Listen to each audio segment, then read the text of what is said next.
Ladies and gentlemen, welcome to a new season of Wrestling Renaissance. This is a run-in, and my name is TJ Leo. And I'm Cole 2K. And this is sort of an extra episode of the run-in. It's not just one thing. We're going to talk about a bunch of different stuff here today, but before we get into that, I want to give a quick shout-out to fan of the show, friend of the show, Aggro, for his help in creating the intro that you just saw. I know Cole has not seen it yet.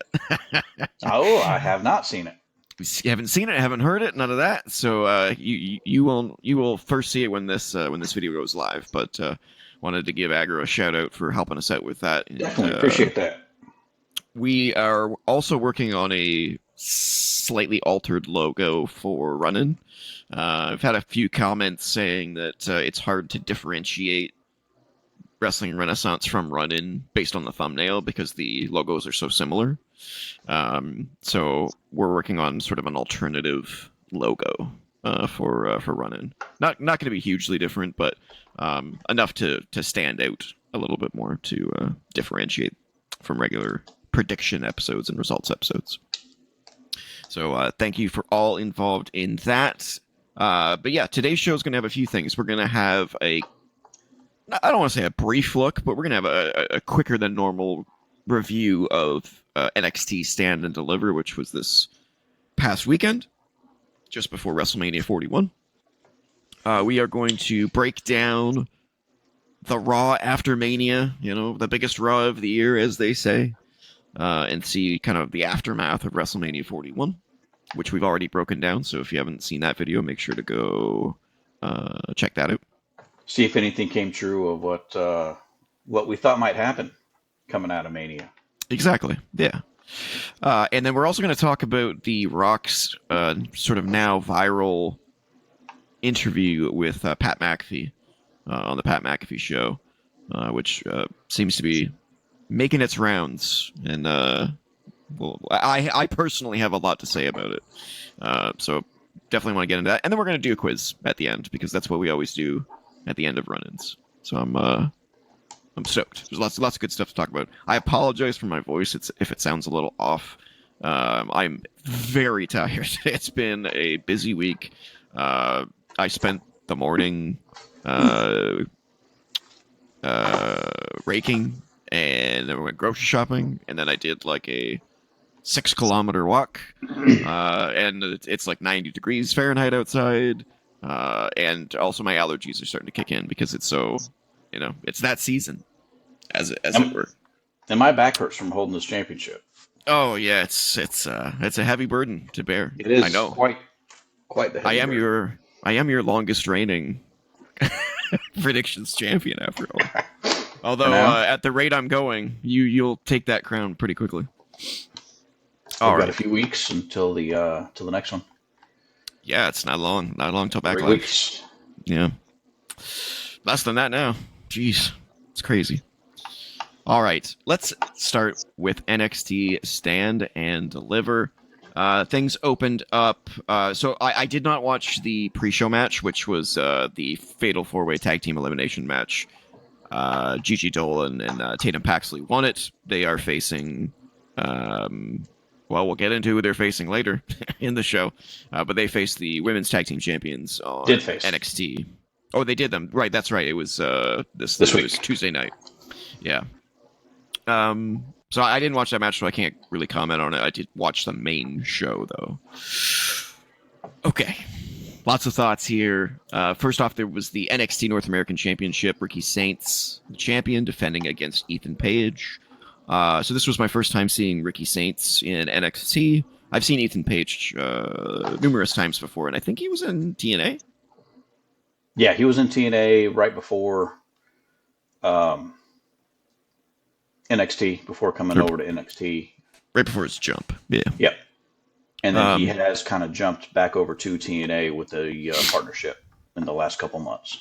Okay, so he's kind of bouncing between the two. Interesting. Okay. Yeah. He did finally, within the last month or so. Yeah. So for an opening match, it was fine. I wasn't like blown away by the match, but it was decent. It was good. Ricky Saints successfully defended his championship. I don't have a whole lot to say about it, honestly. I like Ricky Saints. I'm a big fan. I think he's good. Ethan Page, I'm not as high on. He's very generic to me. I don't know. I don't see anything unique about him. I'm not sure how you feel about these two.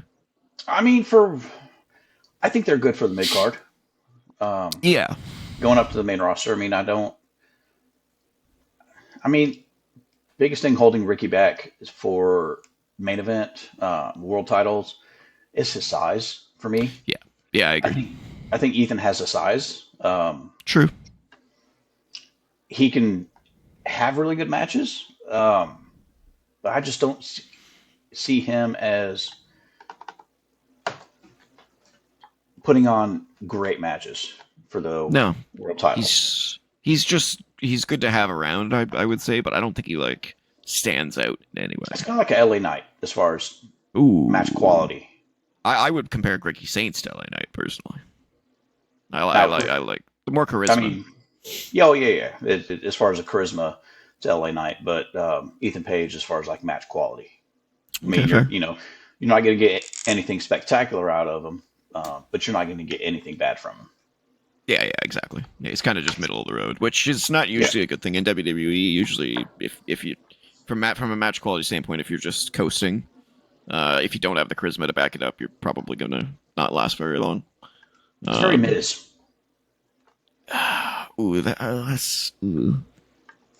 Yeah, I'm not a fan. I like Ricky Saints though, but yeah, he's very Adam Cole in size, and I never really saw Adam Cole going to the top in WWE just because of his size, which isn't anything against their talent. Both very talented people. Second match of the night, in my opinion, was match of the night. Hank Walker and Tank Ledger defeating Nathan Frazier and Axiom to win the NXT Tag Team titles. This was a fun match for me for a couple of reasons. Number one, I've seen Axiom before, and I always thought he was a bit of a joke. I've seen Nathan Frazier before, and he kind of just reminds me of a more athletic Heath Slater. And then I've never even heard of Hank and Tank before. Never even heard of them, let alone seen them before. So when they came out, I was like, who the hell are these guys? Okay, let's see what you can do, boys. And then they had a 5-star classic. Which I mean, now to get the title match, they went through either 5 or 6 team gauntlet. Oh, cool. They started at the beginning and lasted through all the teams to win the gauntlet. They've kind of been the underdog tag team since they started.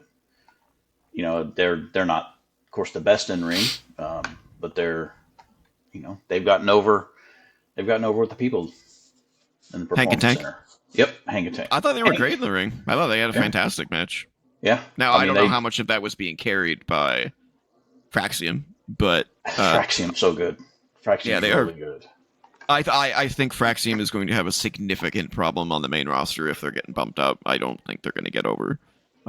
They're just kind of bland from a charisma standpoint.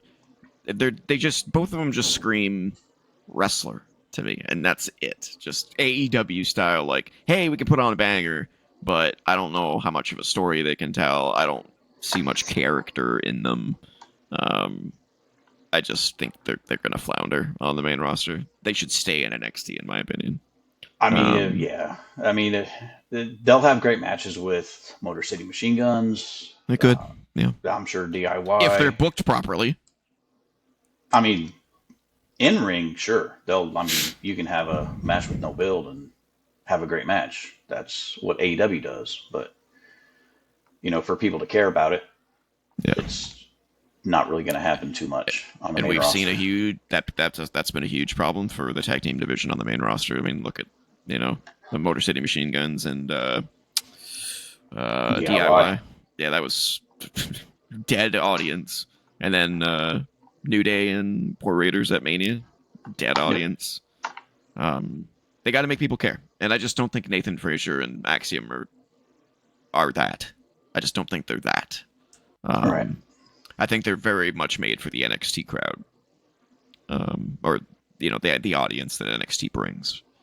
Hank and Tank, on the other hand, I don't know, man. And who they remind me of, as far as especially with like their ring gear, Public Enemy. If you remember them, Yeah, yeah, with like the baseball jersey and the yeah. shorts, the jorts. I thought you were gonna say no. I wasn't sure you were basing it on ring attire, but they kind of gave me Outrunners vibes as well. I can see that. Yeah, but I thought they were great. There were some absolutely killer double team moves in this match. Great last minute saves. That dive from the ring onto the announce table. Holy crap! Yeah, I would have expected that from either one of Fraxium, Yeah, not a big guy like that boy. but not Hank Yeah. or Tank, whichever one did it. My only problem with the match itself wasn't really a problem with the match. It's just a specific move that it's we've all talked about it before. You and me have talked about it before. I have a list of wrestling moves that I can't stand because they just look like shit or they look fake. Like I don't like the sling blade. I think it's just a shitty move. Absolutely hate it. And I can't remember who it was. I think it was Axiom delivered the Spanish Fly in this match, and that's another move that I just can't stand. It's just two guys doing a fucking backflip. I hate it. No, there's no wrestling move in it. It's just two guys doing a backflip. No, one does a back, one does a forward. Oh, sorry. Yeah. It just looks terrible. I hate it. It's cool looking, but it's not. It just defies physics in every way. I just hate it. Besides that, I absolutely loved this match. It was great. The crowd was hooked. Amazing double team moves. Yeah, there was what was the one move? Oh, there was it was almost like a heartbreaker or a heart attack, but it was like way worse. Guy had him like held and then did like a clothesline, but it was like moving at the same time. It was like a heart attack, but instead of Neil, was it Neil? No, what's his name? Neidhart. Instead of Neidhart just sitting with the guy, he was like charging at the clothesline. It was sick. This match was great. One thing that really pissed me off about the entrances, and I don't know whether they do this on purpose just to fuck with the crowd or fuck with the audience. I don't know what it is, but when the announcer announces Fraxium, he says Nathan Frazier and Axiom Fraxium. Yeah. In that order. And it sounds so stupid. Why would you not say Axiom and Nathan Frazier Fraxium? Or just say Fraxium. Or just say Fraxium. Yeah, I just... You literally, out of the three options, Yeah, you picked the worst one. It just sounds so bad. Terrible name. But yeah, great match. Next up, we had the NXT Women's North American Championship in a ladder match with Sol Ruka. Yes. That's Defeating... she is. Sol Ruka defeating Thea Hale, Lola Vice, Kalani Jordan, Izzy Dame, I think is how you say her name, and Zarya. So this was a pretty hectic, busy, I would say, ladder match. Busy. It was not perfect. It did feel a little... It felt a little green, I guess is a good way of putting it, which is fine because I have never heard of any of these women aside from Sol Ruka, and only because you've told me about her. But I have not heard of any of these women before, so I came into this going, oh, you're new. Oh, you're new. Oh, you're new. I'm like, oh, who the hell are all these women? So I'm assuming they're all fairly new mid-carders.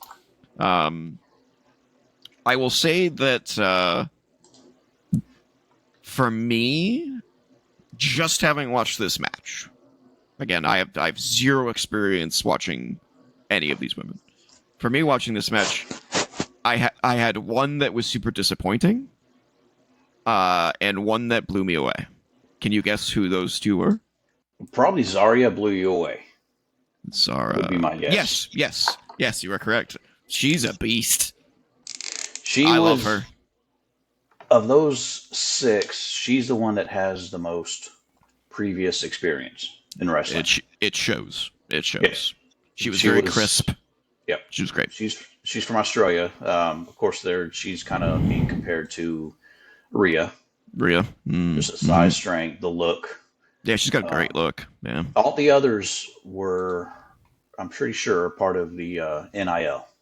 You know, the ones that they got from auditions, athletics mainly.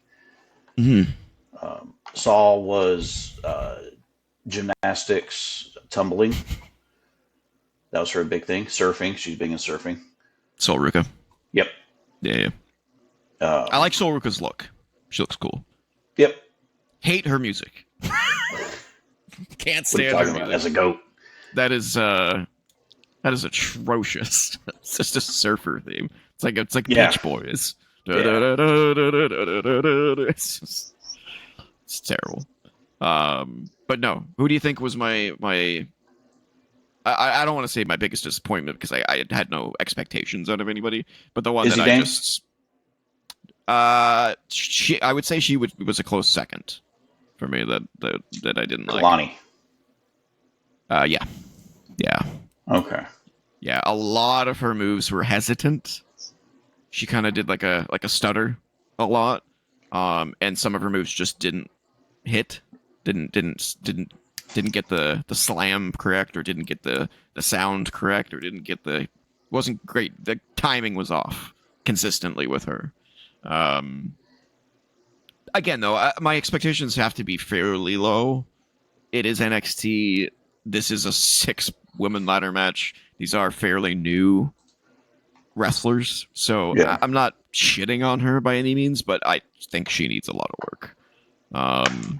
At least from this match. I think 26. The commentators mentioned she was the first ever women's North American champion. Yep, she won on the ladder match for it. Oh, wow. Interesting. Yeah. Interesting. Okay. She's been in less than 3 years. Mm-hmm. Yeah, there was a couple of setups in this match that took a long time, and then the payoff for them were not great. I was just like, okay, I know, I can tell you're setting something up here. Okay. Oh, okay. Oh, adjusting. Okay. And then something happens, and I'm like, oh, yeah. That's all you were doing? Okay. I was kind of hoping for something better than that. There were some great moves in the match. Great spots. I was hoping for more, though. Too. Yeah, Thea's pretty good. Thea's got a great character. Of course, kind of her drawback is her size, too. Mm-hmm. But she's really young. I think she's maybe 22. Yeah. There's a lot of youngins in this show. Yeah, 22. Actually, 21. She's only 21. We have Sim31 in the chat. They're asking me about the looks. I'm just gonna look at some photos here to, refresh my memory. So yeah, I like Sol Ruka's look. Again, I don't like her her song, but I like her look. Kalani Jordan's outfit was terrible. She just it was all like skin colored out. It was an entirely skin colored outfit. It just blended in with her skin tone, and I just thought it looked terrible. Zarya looked great. Thea looked great. She does look very young. Lola Vice I saw, and I was like, I could have sworn I've seen her before. She almost looks like she was a commentator or a backstage announcer at some point. I'm probably confusing her with someone else, but that's what she looks like. It's weird. Izzy, you mentioned Izzy maybe being my biggest disappointment. Yeah, I mean, I liked her intro, but she had zero charisma to me. Yeah, she definitely needs work on that presence. Promo, the presence, yeah. Yeah, presence was not great. Yeah, it was a decent match overall, though. They had some cool moments, but there's some work to be done in there, I would say. Then we had what I probably thought was the least interesting match of the night. Dark State defeating the D'Angelo family after I don't remember his name. Stacks. After Stacks turned on Tony, yeah. I love the idea of the D'Angelo family, and from what I understand, again, I don't watch NXT, from what I understand, the D'Angelo family is a fairly long-lasting faction in NXT at this point. Yeah, Tony's been. I mean, that character Tony D has been there since the very beginning of NXT 2.0. Mm-hmm. So that goes back what, 3 years? Gotcha. Yeah, 4 years. that's a long time in Like, NXT. he's been there a long time. Yeah. Big thing with him is is that gimmick, is that character gonna last on the main roster? Yeah, I don't know. It's a good question. I like Tony D'Angelo himself, and the idea of the family and the Dom and all that kind of stuff. I don't know if it's Now, if you see him in a match, in just a regular one-on-one match, he can go. He's yeah. Oh yeah. I mean, he was an NCAA wrestler. Oh, nice. So Yeah. I mean, he was a college wrestler, so he can grapple. He can go. Yeah, I think his gimmick could really work on the main roster with the right people. I'm not entirely sold on the people that he's with Right. being those people for the main roster. No offense to them, obviously. And then Dark State is so underwhelming. They are. They are just Retribution again 2.0. 2.0. Yeah, it's pretty terrible. So I'm still watching LFG. I like Cutler James, but man, is he a charisma black hole. Holy shit.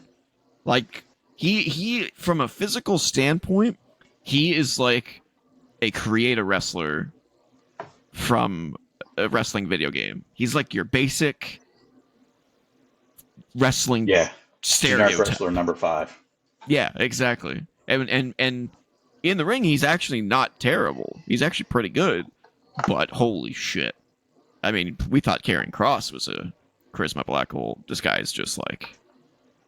does he have emotion? Kross is actually... I mean, if you watch Karrion Kross on social media... and is he growing on you now? He's growing on me? Like a fungus. I want to see that stuff on TV, though. And then it will. Yeah, it's hard to get invested in stuff if it's not actually on the TV. Well, we'll talk about Raw, because he was on Raw. But yeah, Dark State is so underwhelming. I can't even begin to explain how bad that is. I did love their finisher though. They like threw Tony onto the shoulders of one of the guy, and then he did a power bomb. It was like a throwing power bomb combo. That was pretty sick. I did like that. But they are just 4 random dudes with nothing. Just nothing. All right, then we got into the semi-main event, which was the NXT Women's Championship. Stephanie Vakir. Is that how you say it, by the way? On TV, I've heard her name pronounced 2 ways. Vakir and Vakir. Vakir. Okay. Vakir. All right, so Stephanie Vakir defeated Julia Gulia, Jordan Grace, and Jada Parker in a fatal 4-way match. Now, other than Royal Rumble, had you seen Jada Parker before in the ring? Other than the Royal Rumble, I haven't seen any of these women before. Okay. Yeah, this is my first time seeing them in an actual match. Like I've seen Julia Gulia somewhere before. I don't know. Forbidden Door, probably. Oh, was she on? She was in AEW. Okay. She was wrestling for CMLL. She wrestled Mercedes at Forbidden Door last year. Okay, that's probably where I've seen her then. Yeah. And it was right after that WWE called her and offered her the spot there. Gotcha. I've seen Jordan Grace obviously at the Royal Rumble when she made her first and second appearance, and then I think I saw her in a match on Raw. Maybe she showed up or something. I don't know. Can't remember. I don't know.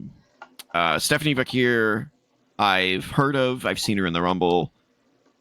Had no previous experience with her. And then Jada Parker, I'm pretty sure I've seen her before. Oh yeah, you mentioned she was in the Rumble. Yeah. So yeah, that's kind of my experience with these 4 women. The thing that kind of I have so many weird thoughts on this match.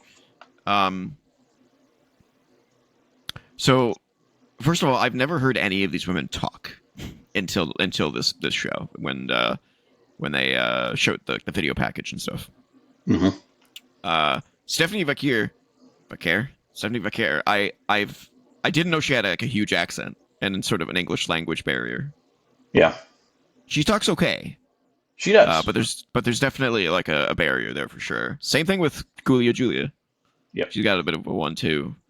Jada Parker, she sounds great. She's got she a does.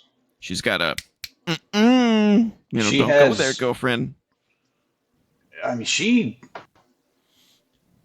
debuted, I think, more recent than I mean, she's really become prevalent a lot more recent than any of the other six that were in the ladder match.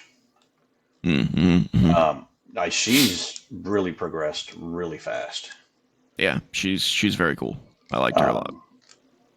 Yeah, I mean, Um, I imagine.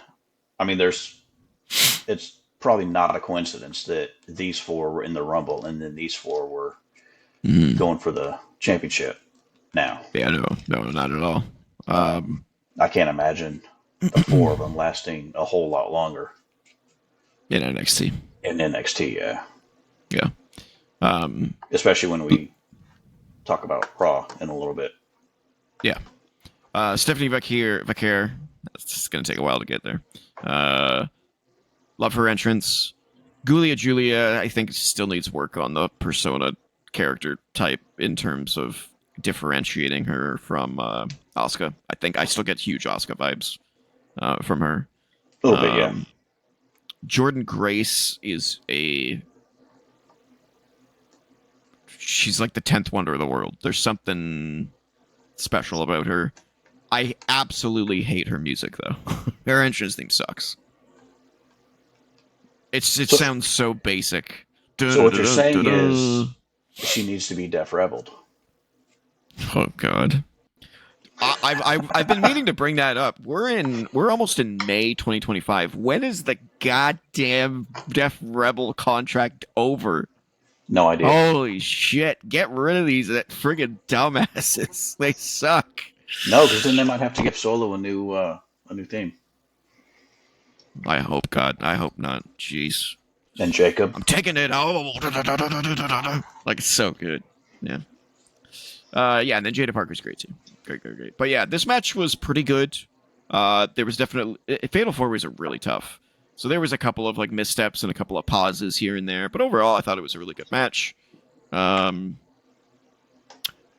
was a couple of moments that didn't land, like when I don't know if you remember this in the match because you only listened to it, but there was a point at the match at which they had two submission holds going at the same time. Yeah. And it seemed like it was supposed to be an epic moment, but the crowd like just died during it for some reason. They initially cheered it, and then it went on too long, and then so it just kind of went dead. It went flat, and then they had to rebuild the crowd. Yeah, I mean sometimes the crowd for NXT, especially when they go on the road, sometimes it can get a little quiet. They wait for the big moves before they're vocal. They do. Yeah, kind of AEW type crowd, but better than an AEW crowd. But yeah, I thought it was a very good match.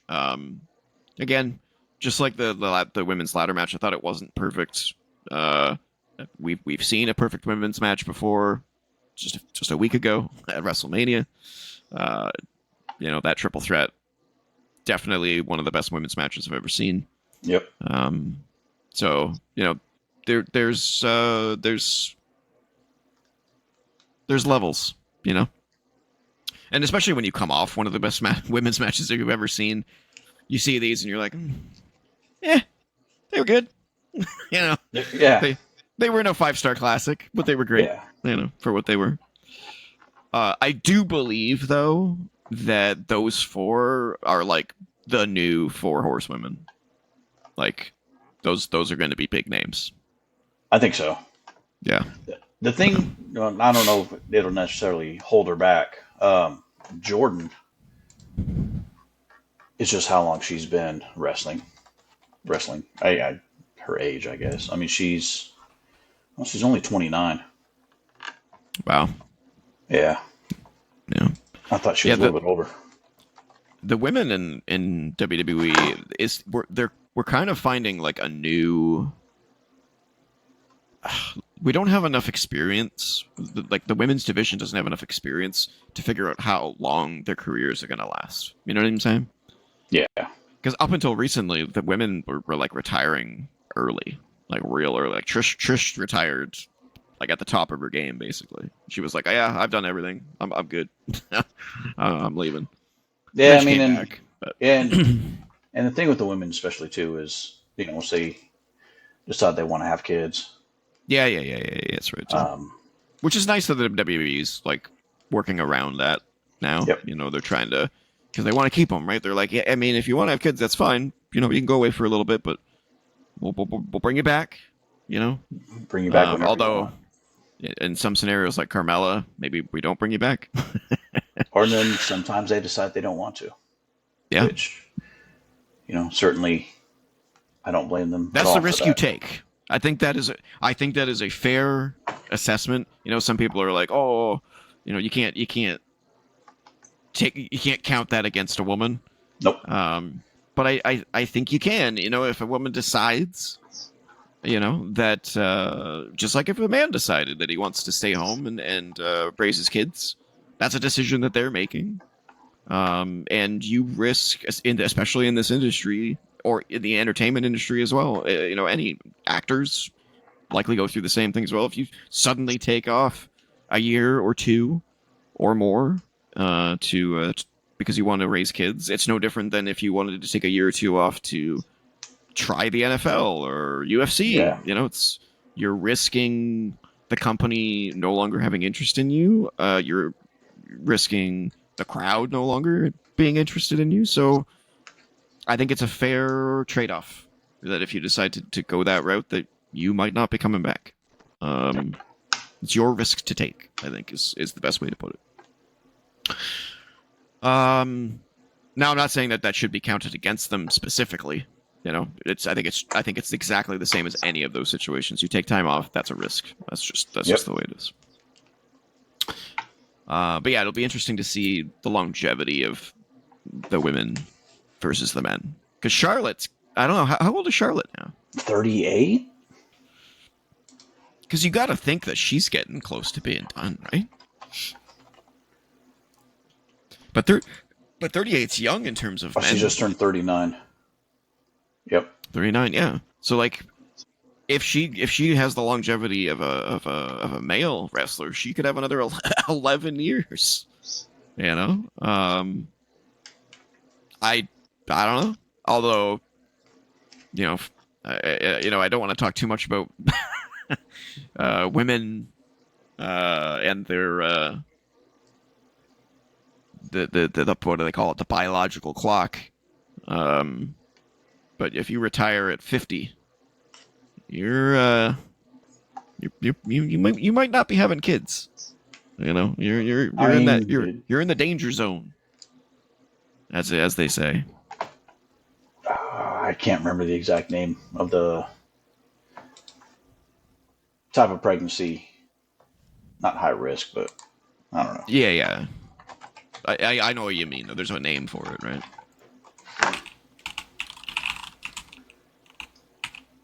Advanced maternal age is anything over 35 for a woman. Wow. Yeah, so she's already in the danger zone then, technically speaking. Yeah. Statistically speaking. So, I mean, if she doesn't want kids, that's cool. Yep. But that's something that she obviously will have to think about.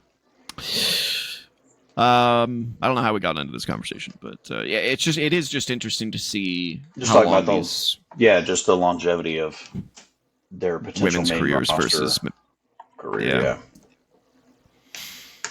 Because I don't know if you read, but Bailey is like, I have a year and a half left on my contract, and I can't really say yes or no whether I'm going to resign or not. I don't know if I might be done. Yep.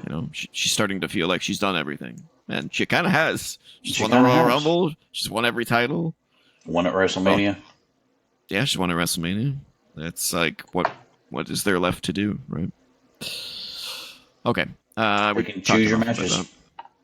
matches. Yeah, I think she's at that point where she you know she has the right to start dictating. She's got veteran status, you know. Yep. Although that being said, Charlotte does too, and I'm not too happy about that. All right, let's talk about the main event, which is Obafemi versus Trick Williams versus Javon Evans in a triple threat match. The big sort of focus, I would say, of this match is if Javon Evans won, he would be the youngest WWE champion of any kind ever. He's only 20, which is 20. Yep. mind-boggling. Mind-boggling that he's only 20. Um, this match was great. This was fantastic. This match. I so I see. So I have seen Trick Williams before. Okay. I have seen Javon Evans before. This is my. I want to say this is my first time seeing Obafemi. I've seen clips of him before, but this is my first time seeing him in full Yeah. entrance and everything. Did not expect him to have like a little dance down the aisleway. Oh, he's got the strut going on. Yeah, he's got like a Just brute strut. yeah. I like the crowd that goes like Brute. to his entrance. Brute. That's cool.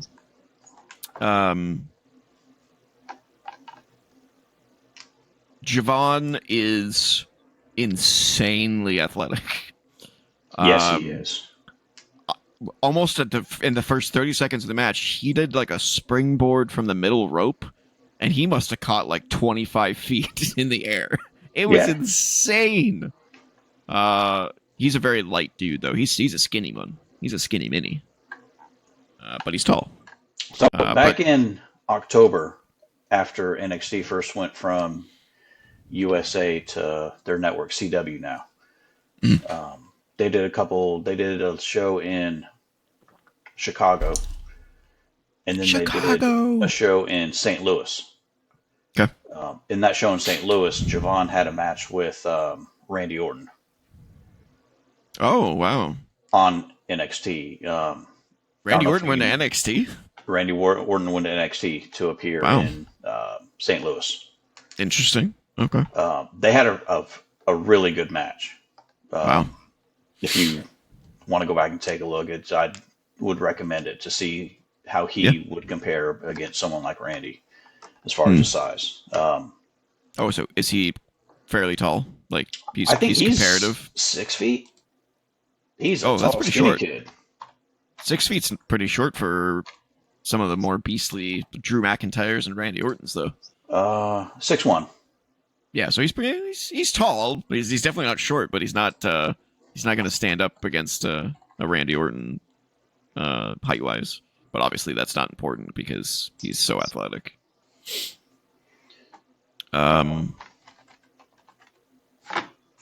Yeah. So Javon, very impressive. He's got the fire. He's got the desire. I really like him. Obafemi, I like him. I think he could be really big. I do think he should stay in NXT for a little bit. I like him. There's just a little there's still a little green in him. I'm not gonna say he's bad by any stretch of the imagination because this was a great match, but there's still a little green there. There's still like a little nuances that he's not picking up perfectly. It's hard to articulate those kind of things, but you can kind of just tell if you look at a veteran in the business. If you look at Randy Orton and then you look at Joe Hendry, you're like, oh, Joe Hendry's good, but Randy's on another level. Like you can just tell from those little things, right? And Obafemi's lacking the little things, I think. Not to the point of it made the match bad by any stretch of the imagination because it was an absolute banger. But he does need some seasoning. He needs a little bit of seasoning, in my opinion. I mean, he's probably he may not be to a point where he can lead a match like that. Yeah. But I mean, he's got the physical. He's got all the intangibles. He's got star quality written. And I don't think they're going to rush him No, that's what I to the main mean. roster. Take your time with him. How old is he? Do you know? I just looked 27. Okay, so he's got plenty of juice. Yep. Plenty of juice left in the box. He signed with them right at the end of 2021. Okay. He was, of course, in the NIL. Lots of NIL Signed guys coming in. a lot of NIL. He made his in-ring debut, November 22. Gotcha. So 2.5 years he's been in the ring. And finally, I haven't mentioned Trick Williams. I think he is. I think a lot of people are sleeping on him. I think he's going to be huge. There's something about him. He's got the nuances down. He's got the look. He's got everything. I really like Trick Williams. And correct me if I'm wrong, because again, I'm not an NXT guy. Wasn't he paired with Carmelo? He was Carmelo's sidekick. Which is hilarious to me, because now Carmelo's on the main roster floundering. I think Trick Williams is going to come on the main roster and just blow him away. So last year at Stand and Deliver, it was a big blow-off feud between those two. Trick finally beat Carmelo, and then Carmelo went to the main roster after Stand and Deliver last year. Okay. Trick won the world title, or he was already world champion, or not world champion. He was already NXT champion and beat Carmelo, or he won the title from Carmelo at that time. Okay. So I do think Trick is probably not long for NXT right now. No, I think he's ready for the main roster. Yeah, he's ready to go. Yeah, he's. I'm super high on Trick Williams. I think he's going to be amazing if they use him right. That man's a star. I really like him. He could definitely get right into a like an IC or a US title. Oh, absolutely, 100%. Kind of a story. Absolutely, yeah. So love this match. It was excellent. Huge highlights from Trick and Javon. Great combo moves. They did that like Tower of Doom suplex early on in the match. Mm-hmm. I mean, great stuff. Great match. Nothing but good things to say about it. Didn't think I would come out as higher on Trick Williams and Siobhan Evans than I did Obafemi. But all three of them could be huge. But there's only my problem right now, honestly, is now that I'm seeing the amount of talent in NXT and the amount of talent on the main roster that's already not being used, I'm getting a little concerned that there's not enough room. You know, like the roster is starting to bloat. I feel like we're probably due for some more releases. Some trimming. I think. Yeah. I think they got to start letting go people that aren't working. I mean, you see, especially the women coming up. Yeah, it's crazy. Julia, Stephanie, Jordan, Jada. Yeah, you inject four more, 5-star classic women in there, and it's like, okay. I mean, 3 of those you could put into a world title picture not long after they get there. Oh, yeah. Jada, maybe like a IC or a US title, but the other 3, I mean, used to talk about, we'll talk about Raw. But yeah. That's what I mean, man. I'm concerned. I'm super concerned. You got ones like Candice LeRae and some of these others that we don't see too much on TV already. Smaller and not as good as what's coming up. The roster could. I mean, they have such a huge roster right now that they could theoretically put on a third main roster show at this point. Like, they could do it. I don't think it's a good idea. No. But they could, just because there's so many people not being used. Which I don't understand, because SmackDown's 3 hours and it's not really that good right now. No. Yeah. So yeah, I really enjoyed NXT. Booker T was not as annoying as I remember him being, but he still had a few moments that I wanted to punch him in the face. I hate when he did he had like an epically long, oh Yeah, yeah. I was like, shut up. I hate yeah. you so much. And when the Stephanie did her Devil's Kiss 3 times in a row. Yes. Yeah, I think Yeah, that's when he did it. Yeah, bro. I brutal. Sim31's asking how I would compare this to WrestleMania. I would say it was definitely better than WrestleMania Saturday. I don't think it was as good as WrestleMania Sunday, though. I think No, those 4 matches on WrestleMania Sunday were something special. They were really, really good. 5 matches for me. Yeah. Yeah, Because I include the Randy and Joe Hendry. yeah. So definitely doesn't compare to WrestleMania Sunday, but I definitely think it was better than WrestleMania Saturday. WrestleMania Saturday was uh, a really good episode of Monday Night Raw. It was pretty rough. It was pretty rough. So I have a surprise for you. Okay. Based on what I saw, and that I somewhat enjoyed it, I will if you will accept the offer, Okay. I will accept the old offer that you gave me of switching our AEW predictions for NXT predictions. Ooh. Okay. If you want to do that, I am so over AEW at this point. I just can't. It's just so bad. It's so bad. I think we should probably still talk about it, but Okay. I am willing to start watching the NXT takeovers to do predictions for those. We could still do, maybe we don't do every AEW one. Maybe we do All In every year, just because it's like the big show. Okay. But I'm okay with dropping the rest of AEW at this point and putting on NXT as our predictions in its place. Okay.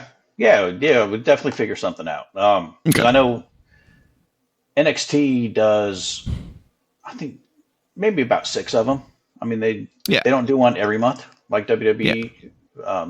Like main roster, they do every 2 or 3 months. Yeah. I definitely don't want to do all three.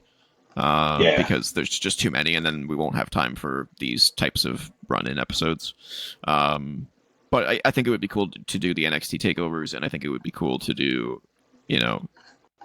more prominent AEW pay-per-views, instead of every single one of them, because I feel tortured watching AEW now. Like I just Or like what their original 4 were, which is like Double or Nothing, All In, all in. All Out, Revolution, and Full Gear.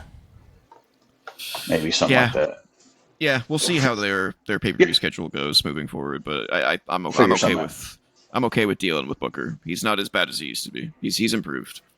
I Not to the think point where I having like him, but I think having Corey Graves on there kind of helps with yes. Oh, it feels so nice. It was. Oh, I felt so at home listening to him. I'm like, I love you, Corey. I that. love Yeah. you. I want you back on the main roster. Can we get rid of Pat?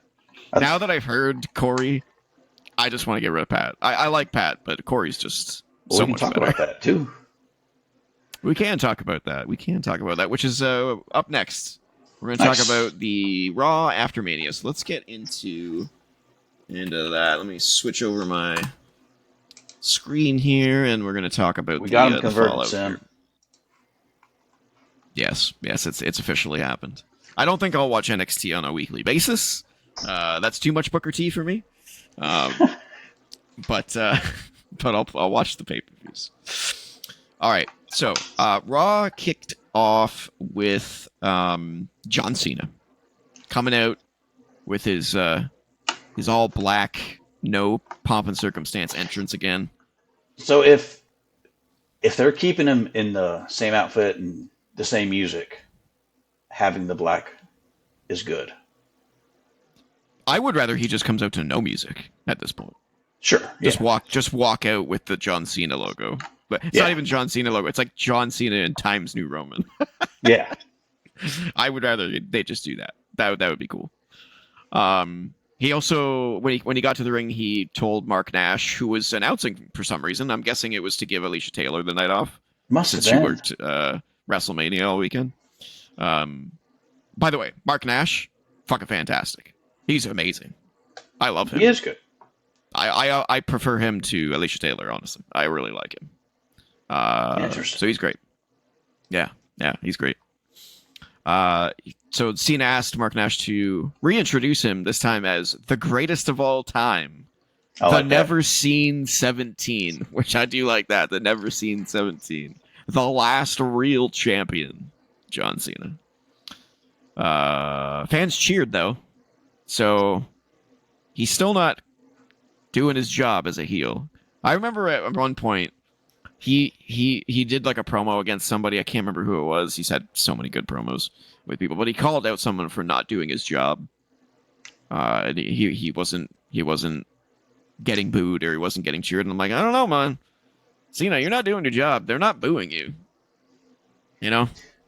I mean, could it be just it was the Raw after Mania crowd? I don't know, but We will find out I mean, people just next week. want to maybe. cheer him. Yeah. Because he's so good. I mean, Yeah, I mean, I do too. It's like Dominic. People have started cheering him because he's been so good. Yep. Undeniable, as they say. Undeniable. Yep.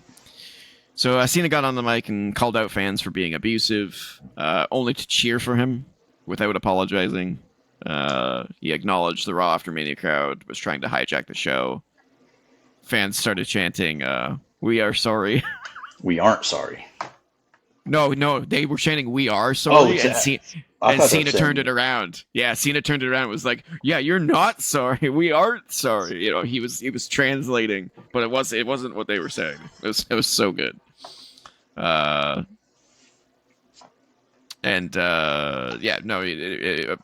called him a bunch of lowlifes, you know. Then they started chanting "asshole," but it wasn't. They didn't boo him or anything. They were just going along with the shtick. The next part was really cool. So a graphic came up on the Titantron that said 36 dates. So this is where we get into like the shitty part of this Cena retirement tour. So he clarified to the audience that he has 36 dates as of the Royal Rumble.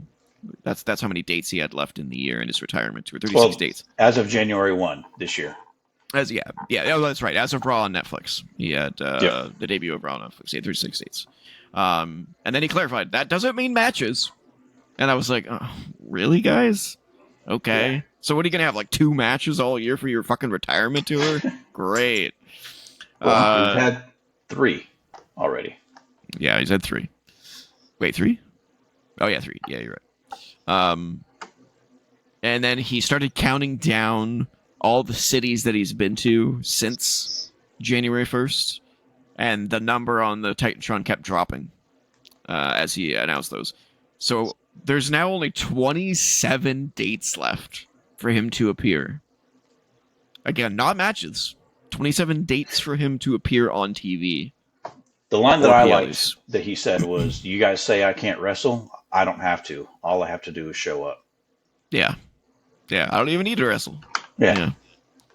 And he says, when the doomsday clock hits 0, the professional wrestling timeline stops. I'm going to retire with the WWE Championship.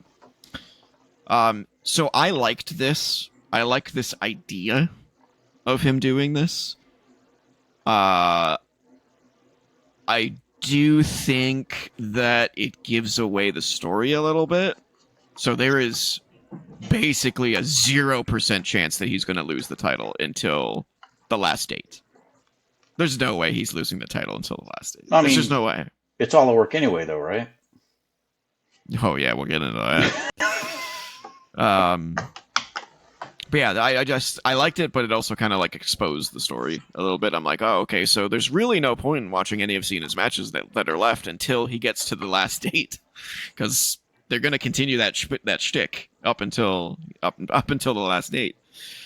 Anyway, he continued to talk, and eventually he said, "Everyone, get your cameras out for a photo op. The last world champion is in Las Vegas for the last time." And then as he was posing, Randy Orton came up behind him, gave him an RKO, and yeah. So I guess we're gonna get Cena versus Orton in Orton's hometown at Backlash. Hasn't been confirmed yet, but seems to be That seems to be the way to go. Yeah. It's almost like someone called it. Yeah, who was that? I don't know. I don't know. I think he has a hat that he wears backwards. I think he might be a champion too. I think he might be. So yeah, good opening segment. I'm still on the Cena's heel turn is kind of wishy-washy. We'll see where it goes. I'm still kind of like on it though. So I watched the a little bit of the Steven Richards show, or Stevie Richards, I guess is his real name, Stevie Richards. Have you watched his show at all? It's really good. No, every now and then I will, if it's something that I might be interested in. Yeah. I love the way he breaks down things. It's really good. But he kind of made some good points on his last show about Cena. I think his heel turn would have gone over better had he not just gone straight into this shtick that he's got of like punishing the fans. I think had he turned heel and then came out with a brand new theme song and brand new gear and went full heel Cena like everybody wanted for like a month or two. And then once he realized that they were still cheering him, or maybe they were still booing him, then he could twist it into this. I think that would have been more entertaining than him just being like, no, I'm not giving you what you want. Because it's like, it's still entertainment, so you should have given us something. At least in my opinion. I like, and maybe we still will, but I'm kind of doubting it at this point. I think he's not going to change anything. Kind of hope not. You don't want him to? No, I mean, I think what he's doing right now is I mean, for me, it's working. It's better than what Cody was doing. Oh, definitely better than what Cody was doing. Well, we'll talk a little bit more about that in a little bit. Then we had, oh god. All right, so for those of you who didn't watch the WrestleMania results show, I went on an epic rant about the women's tag team title match at WrestleMania. And I said, they couldn't have booked it any worse. Well, guess what? They did. They did! They made it fucking worse on the night after. They proved you wrong. Yeah, they proved me wrong. They made it worse. So, for those who didn't watch WrestleMania, which is like nobody, it was supposed to be Bayley and Lyra Valkyria against the tag team champions Liv and Raquel.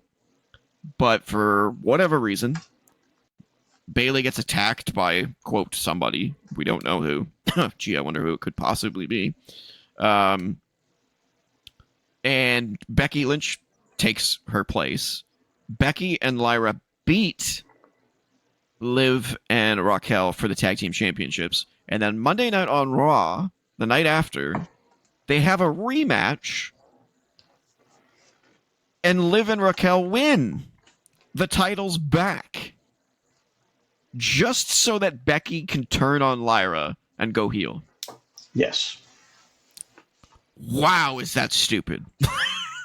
So you're like, here's an idea. Give Bayley her match at WrestleMania that she deserves. Have Liv and Raquel retain. And then just have Becky show up on Raw acting like the good guy after Lyra has an Intercontinental match that she successfully defends. And then just have Becky come out and act like she's going to shake her hand and congratulate her and take her out. Why did they have to go to this whole stupid thing of taking Bayley out, giving Becky a championship win for no fucking reason? Oh, this was so painful. This was so painful. This was bad. Or have Lyra come out and do an open challenge. And Becky answers. And then Becky shows up, yeah. And then she cheats to win or something. Like, there's so many better ways of doing this. The crowd cheered Becky when she turned on Lyra. That's how much they failed. They At failed. first, they booed her, but then she was beating her up. She gave her a manhandle slam, and then Becky started leaving. Then the fans were chanting one more time, one One more more time. time. Yeah. And then she So went they it, and that's when they started cheering for her. absolutely failed. On every level, this has failed miserably. So bad. I cannot stand this shit. It's so bad. This is AEW level stupidity. It's just so bad, man. I don't know how much more I can say about it, but it's just fucking terrible.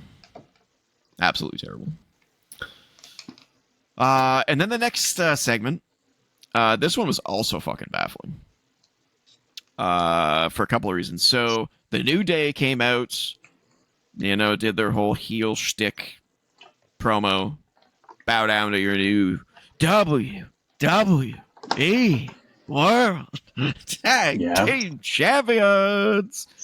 And then of all people, Maxine Dupree, Otis, and Tozawa.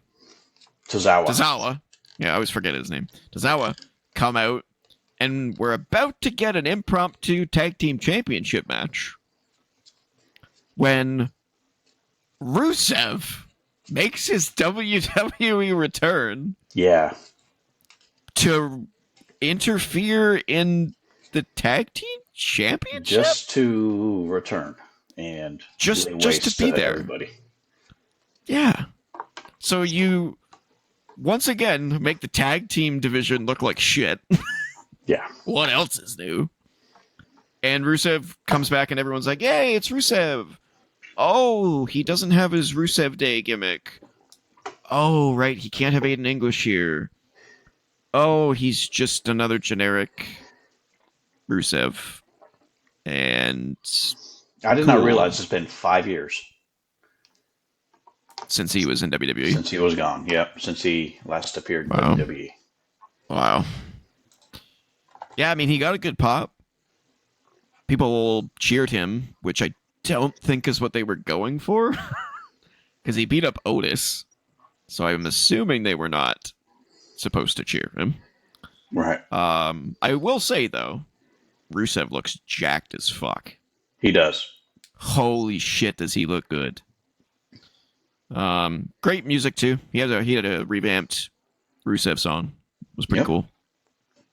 But I have zero faith that Rusev's going to go anywhere. I mean, I really have no... Not that I don't have any interest. I wasn't dying to see him come back. Yeah. It's been 5 years. The problem with Rusev is that he... I have two problems with Rusev, but the first problem with Rusev is that when he was on fire at the beginning of his push, with coming out in the tank at WrestleMania and all that shit, and then he got buried by Cena, and then he never recovered, and he just drifted, from then on. And then he had the Rusev Day gimmick, which started to get over, but of course, when you get yourself over, and Vince was in charge, that's a no-no. If Vince didn't get you over, then you don't get yourself over. No, you can't get yourself over. Yeah. No. Yeah. So he got the Zack Ryder treatment, and then went away. So now Rusev's back. I guess he's just gonna try again. The other problem I have with him is he still has the same fucking stupid entrance where he comes out and he's like, "Rah!" Yeah. I hate that. It's so green newbie. It's like, I don't know what to do when I go out there, so I'm just gonna go, ah. I hate it. Right. Sim 31. He's requesting it again. One more time. Rah. Yeah. Just can't stand it. It's so bad.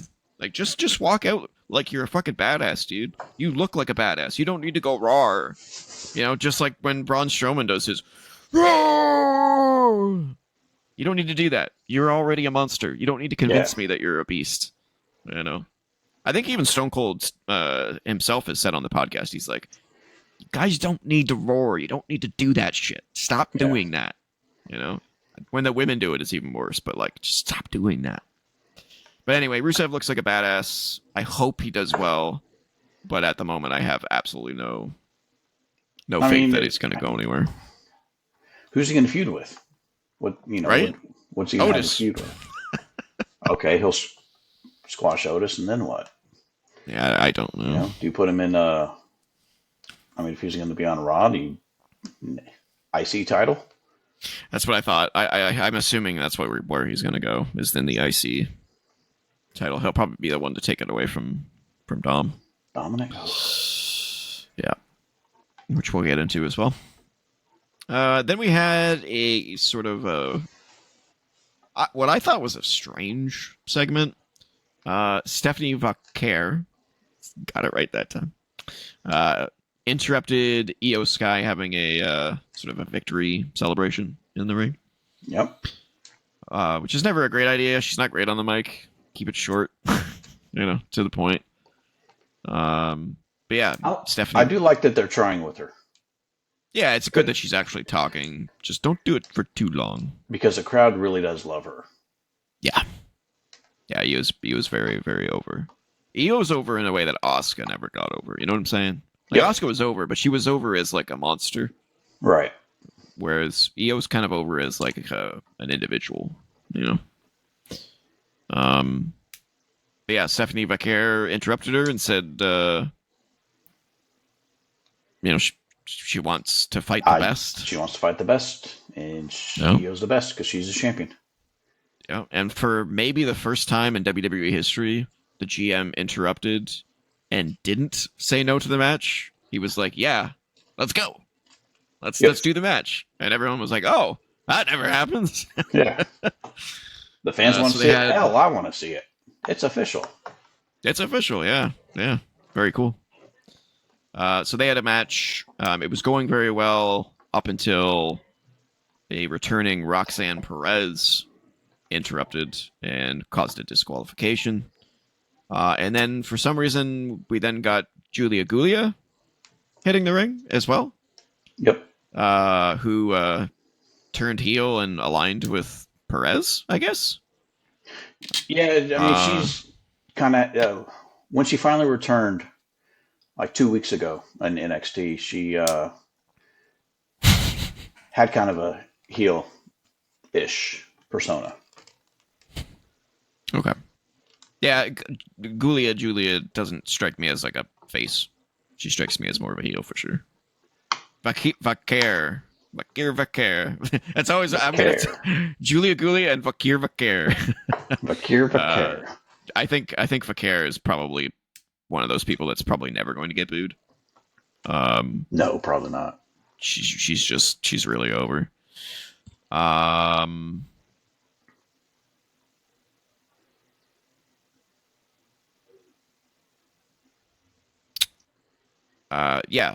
then Rhea Ripley showed up after this craziness to side with Io.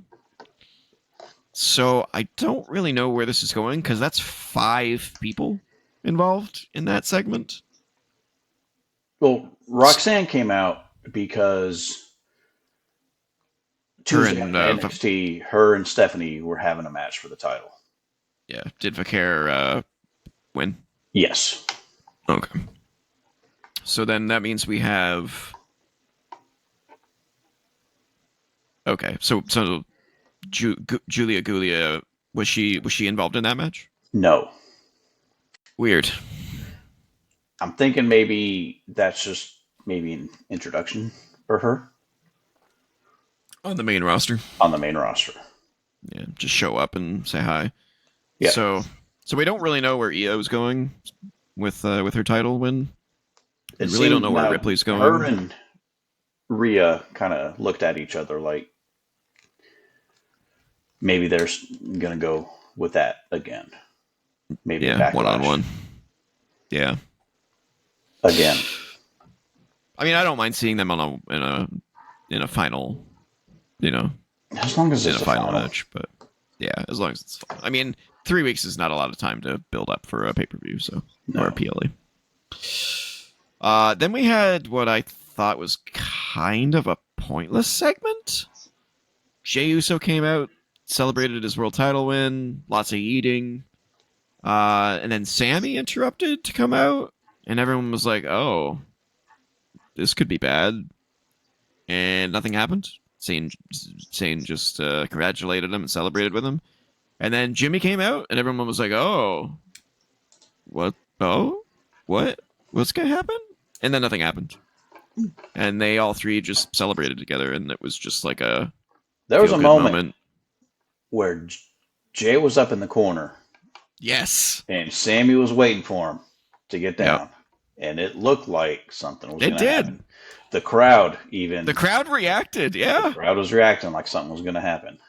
Yeah, they were all like, "Oh," and then nothing happened. Remember that, because I think eventually it's going to happen. So yeah, nothing happened in that. It was just sort of a feel-good moment, which is kind of weird because that means there's only 2 more weeks for them to build a match for Jay for Backlash. So unless he's not having a match at Backlash, Unless he's not having a match, yeah. Which is certainly possible because Backlash would be one of those smaller shows where they only do like 5 matches, 4 or 5 matches. So it's possible he won't have one. Then we had a great backstage segment where Karrion Kross had a discussion, shall we say, with AJ Styles about what happened at Mania. Karrion got a huge pop when he came on screen. Again. Well, we'll see if it happens outside Once they're of out of Vegas. Yep. Yeah. I hope so. I'm liking him. He's pulling me. He's pulling me in. He's just got to keep going. So I really like that segment. It was really good. I'm still not sure where it's going. Some people were saying like it seemed like Kross is going to go after Logan Paul, but I'm like, no, I don't think so. Like I don't even think Logan Paul was on Raw. No. So I don't think that's the thing. Then we had a crazy segment. Gunther came out during the break, which I got to watch because I was on the international feed. And he basically just came out of nowhere, out of the audience, and started like screaming and yelling at Michael Cole.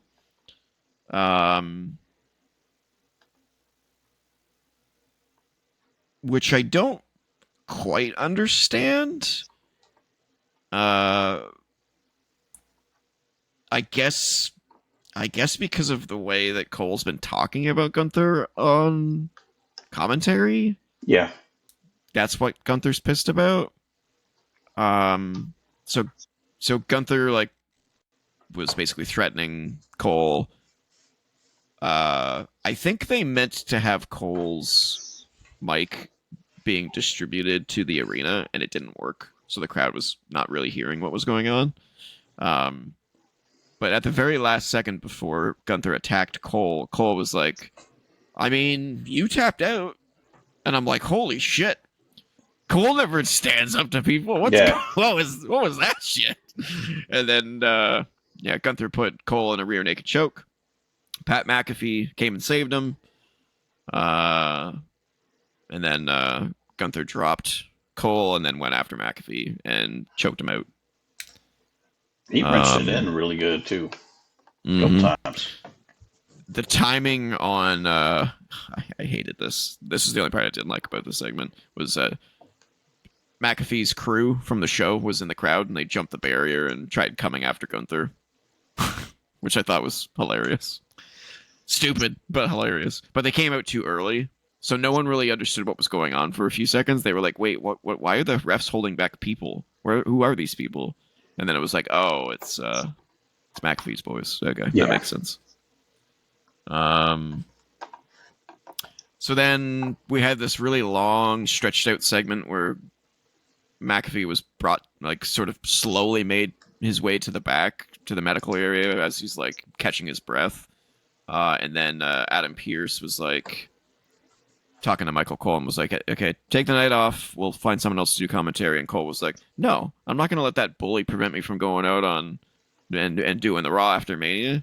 Screw that. And he goes right back out and joins Joe Tessitore on commentary to cheers and chants of Michael Cole from the audience. So I like this and I don't like it. I like it because I we've talked about it on the show before, and I've talked with Sim31 about this before. They need to do more backstage stuff. They need to do more unpredictable stuff that doesn't involve a typical, hey, so-and-so is coming to the ring to call out so-and-so. Like, just do it like spontaneous stuff, Yeah. you know? So I really liked that for the fact that it was spontaneous. My problem with it is that I don't know where it's going. Like, if it's going to Gunther versus Pat McAfee, that is a complete and utter fucking waste of time. So I'm hoping that maybe next week Gunther attacks Cole again, and someone else comes out, and that's what we get as a feud between Gunther and whoever Someone else. Rusev. Gunther and Rusev. That would be a pretty beastly match, but It would be. I don't think we'll get Rusev, at least since he appears to be a heel. After attacking Otis. Yeah, I don't know who's going to be the one to do it, but I really hope it's not Pat McAfee, because that just makes no sense whatsoever. Maybe it'll be Travis Scott. Oh, Jesus. we'll talk about that later too. Okay, so yeah, that was a cool segment. We'll see where that goes. And then we had what I thought was the main event, but Raw went on way longer than normal. So this wasn't the main event, but Dominic Mysterio faced Penta for the Intercontinental Championship. It was the main event match, yeah. It wasn't the main event segment. But Dominic won after JD McDonough returned. Yes. JD did not get the huge applause I was hoping for.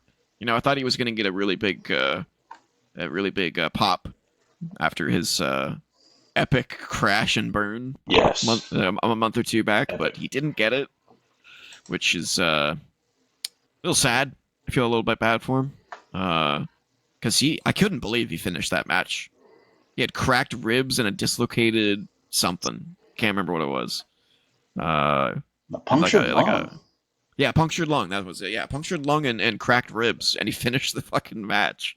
Like, that's the kind of thing you should be pointing out, because that's what builds stars, in my opinion. It's stuff like that, moments like that that you can't see coming. It's like you take advantage of that, you know, and they didn't do it. Maybe they will next week or whatever, but they certainly didn't for his return. But I love JD. I hope good things for him. I thought that this was going to be the shitty thing again, where they like swerve us and Finn Balor costs Dominic the title already, but they didn't do that, which I'm okay with. Yeah, I'm okay with that. I did think it made absolutely zero sense that Penta got an Intercontinental Championship match. Like, why? Shouldn't Braun have got a rematch? Well, I mean, we'll talk for other about that reasons, in a second. yeah. But it just made absolutely no sense. I was like, why is that not happening? In hindsight, it's like, oh, that's why it's not happening. Yeah, but I mean, obviously Braun, not. Yeah, he wouldn't have been like, no, I don't want my rematch. right. So it's fucking weird. Yeah. So the actual final segment was Seth Rollins and Paul Heyman coming out to explain what happened, which didn't get to happen. Seth Rollins basically started giving his "I am a revolutionary, I am an asshole" Yep. speech, but he was doing it really slowly. When Punk came out and interrupted them, they brawled for a bit. Seth got the better of Punk after Punk turned his attention to Paul Heyman, and Punk got stomped.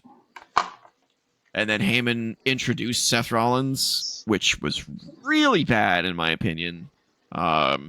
He was like the reigning, defending #1 star of the WWE. Yeah. I was like, okay, that was stupid. Sorry, Paul, he's not but a champion. Yeah. Yeah, I was like that was dumb. That was really dumb. But then Reigns music hits, and I'm like, oh, we had talked about what does Reigns do after he's gone. Yeah, but I guess he's not taking time off, unless this was meant to make him take time off, but maybe not.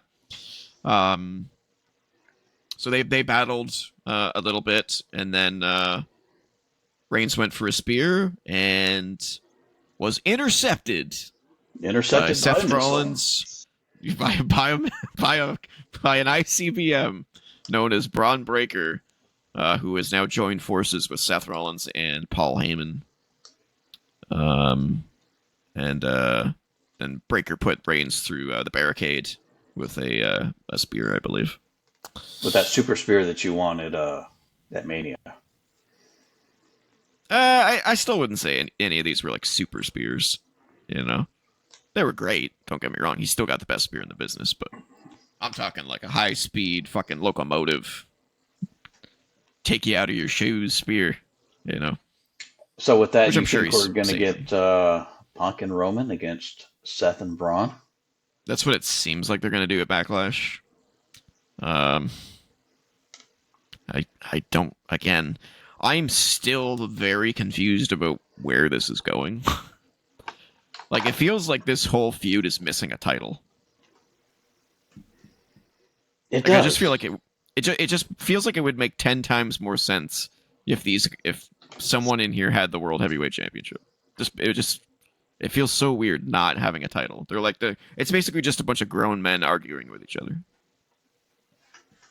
I'm the top star. No, I'm the top star. Okay, well, none of you have the title, so y'all suck.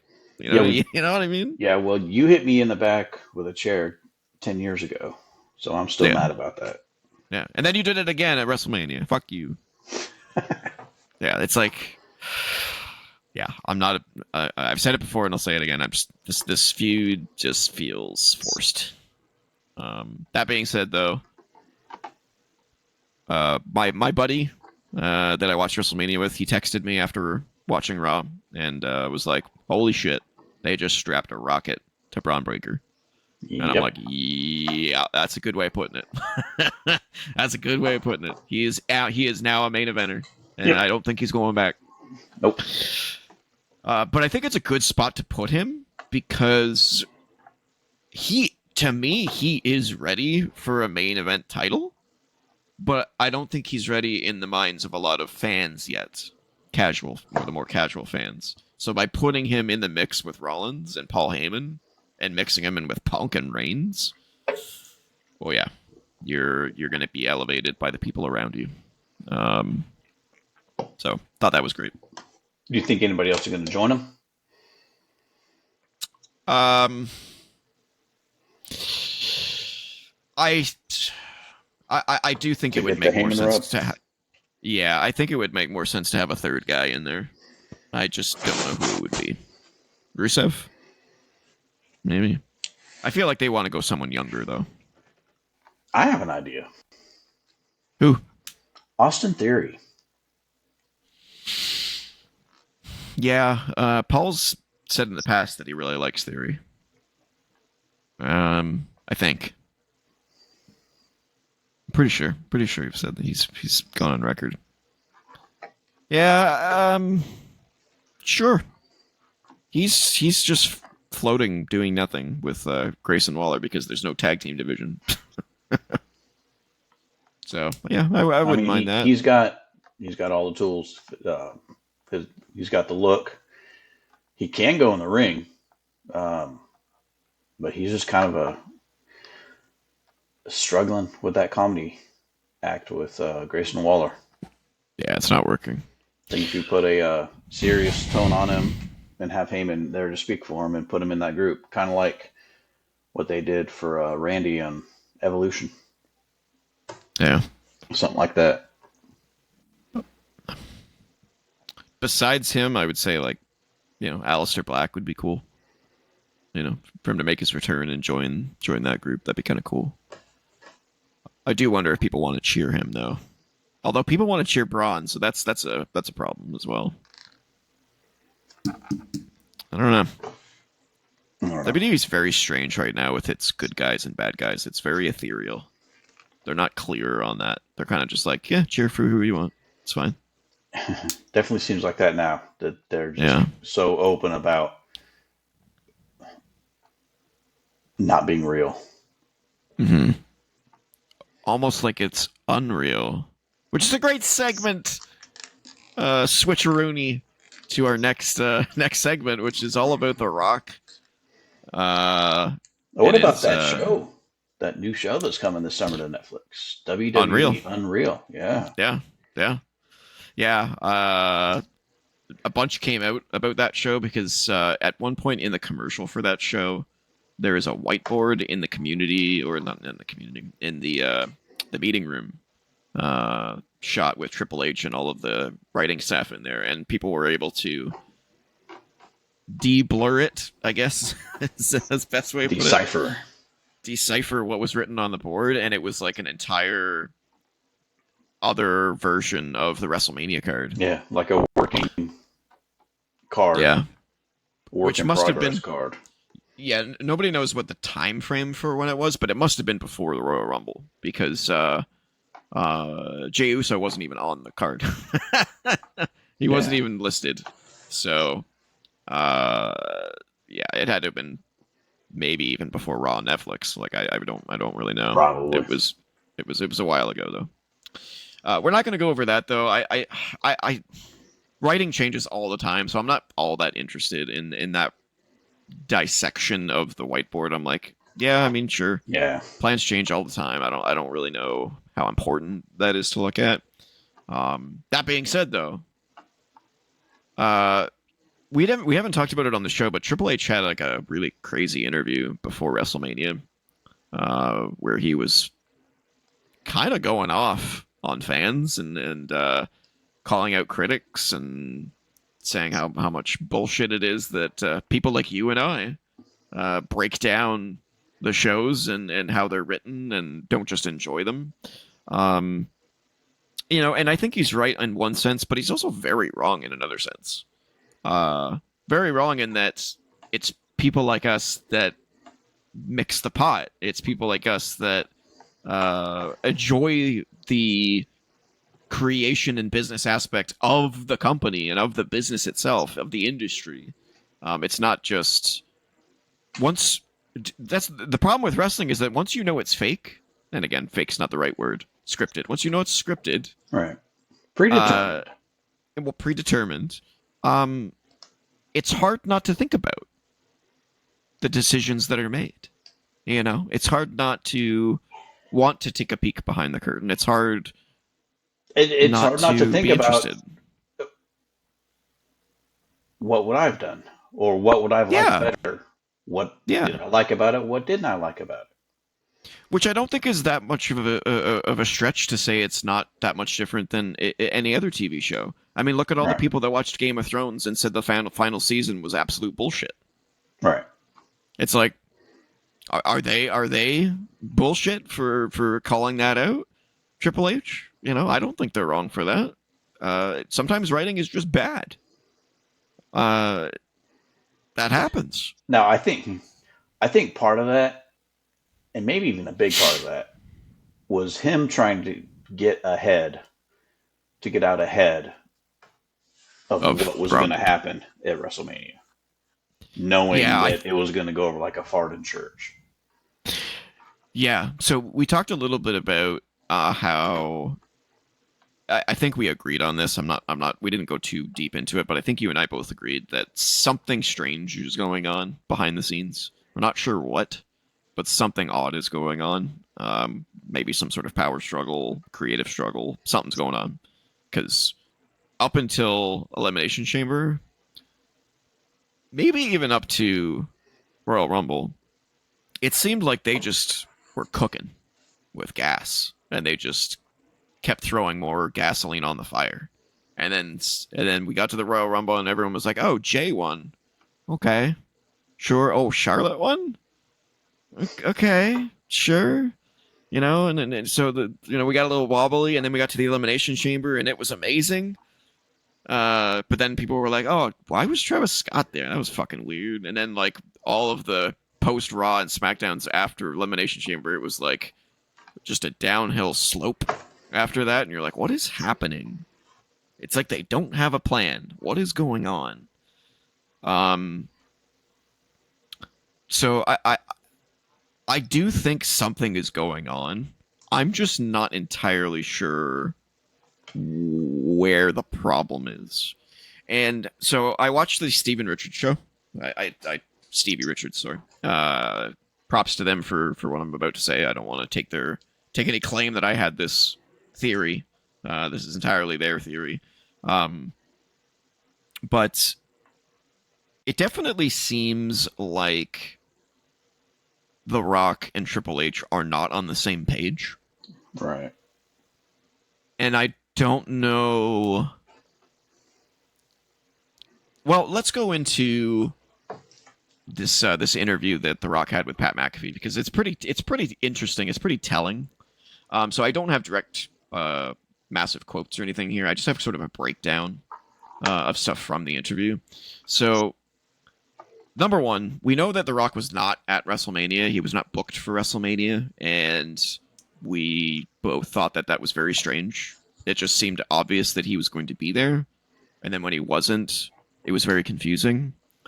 Well, it gets even more confusing because The Rock watched WrestleMania at home. He was not busy.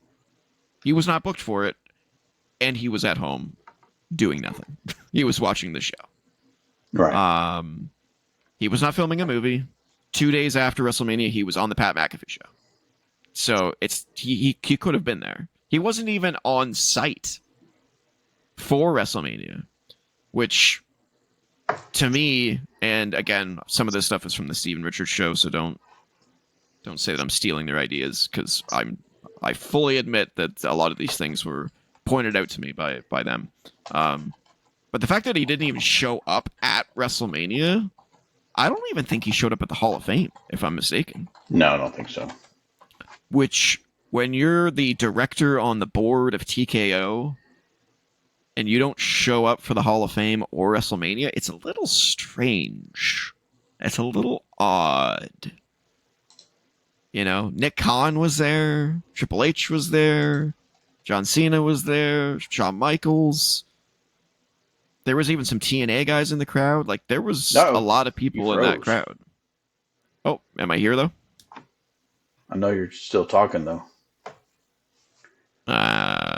Waiting for it to return. Tell me when I'm back. I'm here. I'm doing a dance. You're right. I'm back. Yeah, okay. Gotcha. I was here the whole time. It's so funny. It's so annoying that the disconnect happens. Yeah, there was TNA wrestlers in there. There was a whole crapload of people in the audience. And for him not to be there is just odd. And basically what they said on the Steven Richards show is, it almost seems like The Rock wanted to distance himself from WrestleMania because he knew it was going to not go over very well. The question is... I think it didn't go over well just because he wasn't there. Right? So the question is it his fault that it didn't go over well? Or did he go, you know what, Triple H? Do what you want. I don't agree with what you're doing, but you're the creative director. You take it. I don't want anything to do with it. And he stepped aside. And is this actually Triple H's fault? That's the question that I have right now, is like, the problem is clearly a miscommunication and a creative headbutting somewhere. But who is the problem? And who failed to write things properly? You know, was it a back and forth up until the day before Mania, and then finally Rock was like, fuck it, I don't want anything to do with it? Or was the plan never to have Rock at WrestleMania? And it was like, I don't know.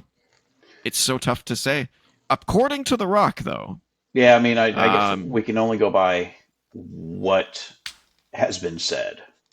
Yeah, and Triple H has not really stated anything about the writing. He's going to. No, I don't think he is either. The only thing we can really go by is what The Rock is what he said.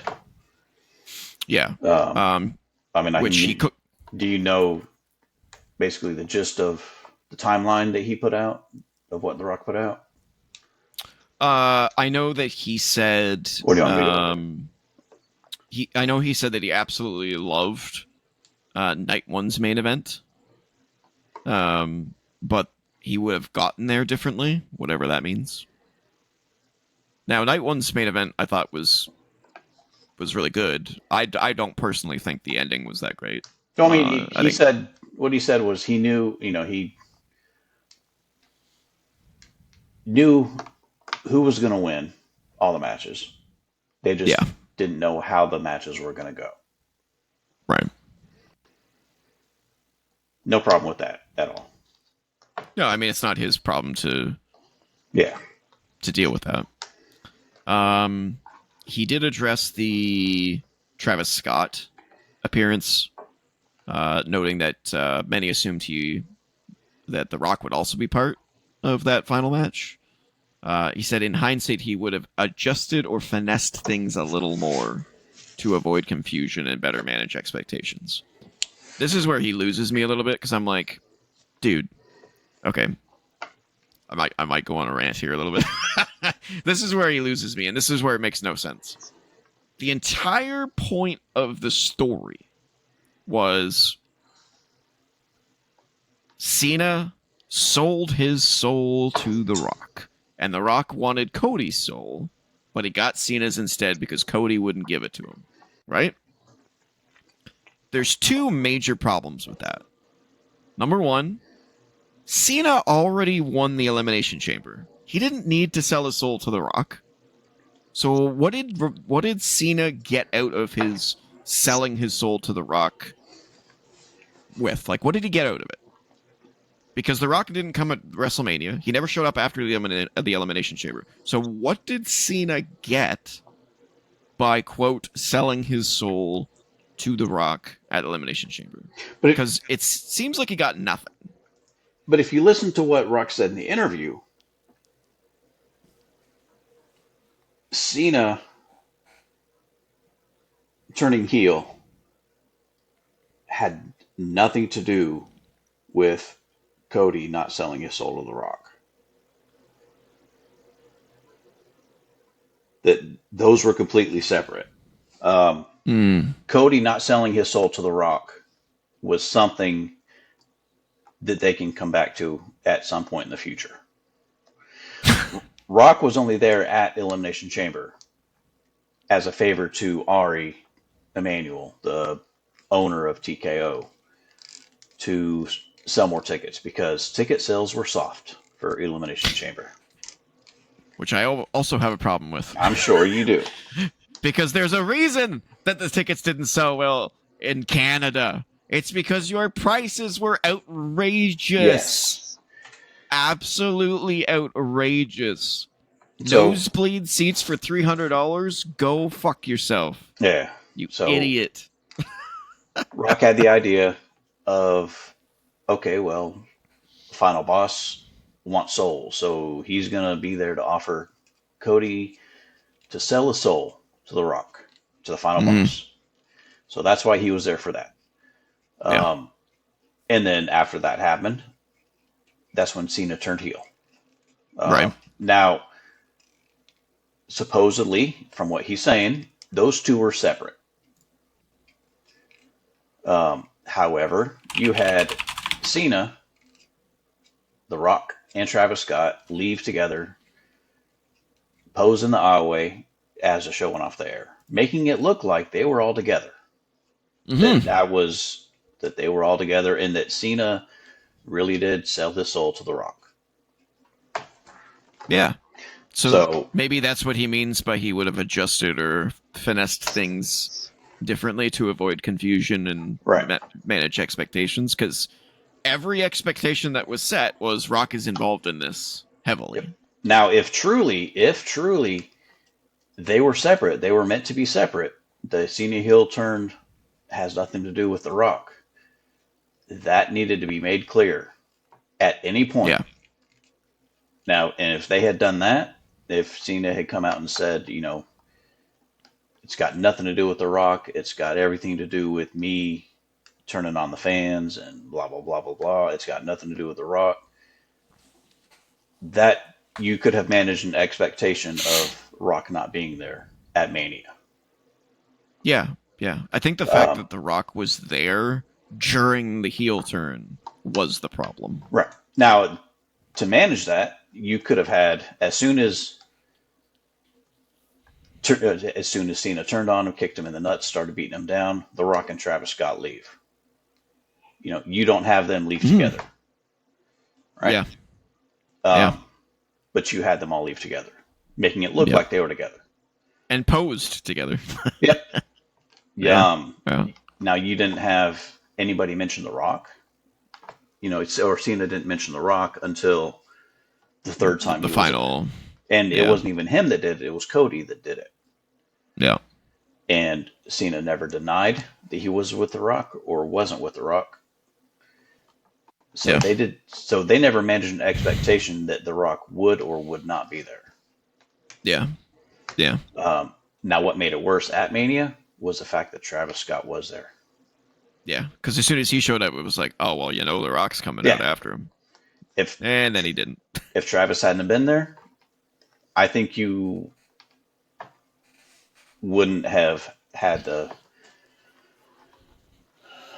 big outrage of Rock not being there Yeah. I saw as some. much, but because you didn't set the expectation that he wasn't going to be there, everybody assumed he was going to be there. Yeah. I went and. So if you wait until after Mania, you can kind of go on YouTube and check out a lot of like live reactions from the crowd, videos from WrestleMania, and after Cena won the title, which I can't believe I'm still saying that, Cena won his 17th title. The majority of the crowd were anticipating The Rock coming out. Sure. And the second that the executive producer, copyright, WWE copyright logo came up, the whole crowd apparently were like, what? And it was just like an echo of what? That's it? What? Yeah. And it's like, and how nobody saw this coming is the big WTF moment for me. How did you not anticipate that this was going to happen? It just makes no sense to me. Who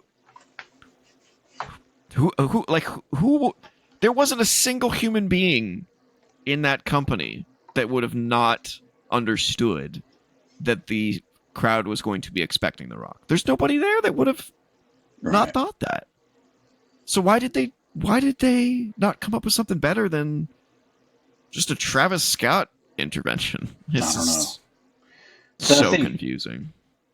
The Rock doing that interview. Oh, that's a big issue. A little bit of damage control. And it only made things worse. And it only made things worse, yep. Yeah. Just the fact that he was free and available is a huge what the fuck. Yeah. You were available? And you didn't show up? That doesn't make any sense. You would have been paid to go there. Instead, you were at home watching the show? Like, it just doesn't make any sense. That's what I mean. Like, it feels like he was distancing himself from the show. And then once people called him out, he was like, well, fuck. Now, now all the attention's on me, and I don't want it to be on me. And that's why I think, when he said, like, I would have changed things a little more, it's like, I think he's, like, tossing Triple H and the writing team under the bus. He's like, I don't know. Don't fucking talk to me. I wasn't even there. Talk to them. I really would like to hear Triple H say something, but I think his interview before Mania was kind of I think it gave away the fact that something's wrong. And this just confirms it, He did say that The Rock's pitch was for Cody to turn heel, but Triple H apparently said no, let's turn Cena heel. And then they asked Cena, and Cena said, yep. Which, of course, Cena's going to say yes. He says yes to anything. It's like, whatever. Let's just go. Well, I mean, that's Cena was all about it so many years ago. Cena's like, let's go. So that's odd. And so maybe now that it's like, it's kind of been a shaky road, maybe that's why Rock's like, it wasn't my idea. Go talk to Trips. That was his idea, Yeah. Let's see what else we got from the thing here. Yeah, he claims that he didn't get involved in the Road Cena story because he wanted Cena to be the spotlight. But it's like, you knew that you were involved. You were the catalyst to this whole thing. Or at least it appeared you were the catalyst to this whole thing. Right. So if you weren't going to be involved in WrestleMania, why were you there to begin with? Oh, you were there because ticket sales were soft. Okay, well, once you pull that trigger, you can't just be like, all right, I'm peacing out. You know, the pay-per-view before Mania or the PLE before Mania, and you're like, yeah, I'm here. Now, okay, now I'm gone. Like, that was a huge mistake. But, like I said, if you're not going to be there, then you need to manage that expectation. You need to make it very clear. Yeah. And make it very clear that the Cena heel turn has nothing to do with you. Yeah. And he didn't even say that. Yeah, like you said, he didn't. Cena himself didn't even say that. In his promos. I mean, if that truly was never, or if that truly was the plan that he wasn't going to be there, then that's a fail by creative to make that 100%. 100%.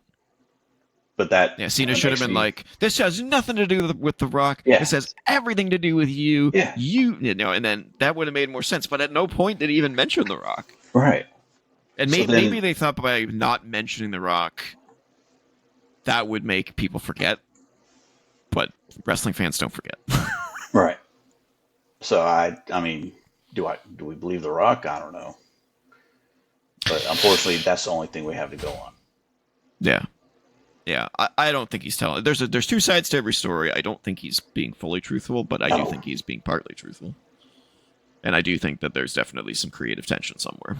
Something's wrong. I think it's almost like Ari, the big boss, the big boss, and Rock on one side, and Triple H and his writing team probably on the other, and Nick Khan trying to balance them out. Yeah.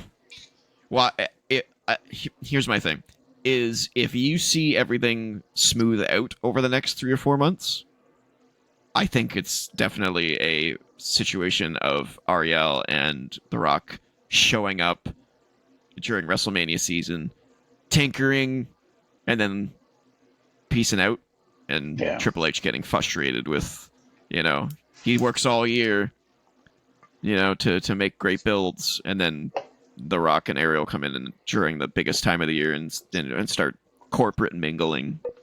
I think that's definitely a possibility. What else here? Rock praised Seth Rollins. Said he was, a consistent part of the company and a key role of WrestleMania 41. The Rock affirmed Roman Reigns' importance to the company.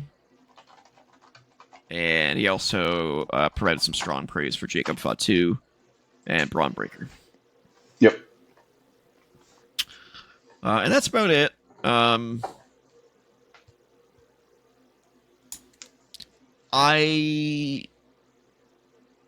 I don't know what to believe, honestly. But all I can say for sure is that, as a company, they fucked up pretty bad. It could have been so much better. Yep. The whole show could have been so much better. It's really unfortunate. The whole show, honestly, kind of ended up riding on the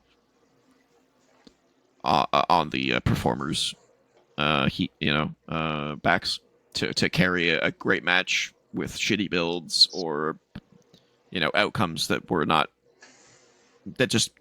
great. Not great creatively. And some of them rose to the occasion, and some of them, for no lack of trying, couldn't do anything with a bag of shit, that they were given. So it's unfortunate. We'll see how they bounce back, if they can bounce back. Hopefully they can, because yikes, that was a bad Mania. That's so unfortunate after such a banner year. All right, ladies and gents. I forgot to change the the screen. It was supposed to be that, but I forgot to change it. But that's okay. I'm with not a always on the ball. non-selling Pat McAfee from him not selling the attack from the night before. Yeah, that is kind of funny. Yeah, The Rock is very clear about breaking kayfabe when he's not the final boss. Yes. You know what I'm saying? He's just like, yeah, it's fake. It's fine. It's all scripted. It's a TV show. And I guess Paul or Pat McAfee can't really sell, for too long because he's got a freaking show to do. He can be off the show for a day.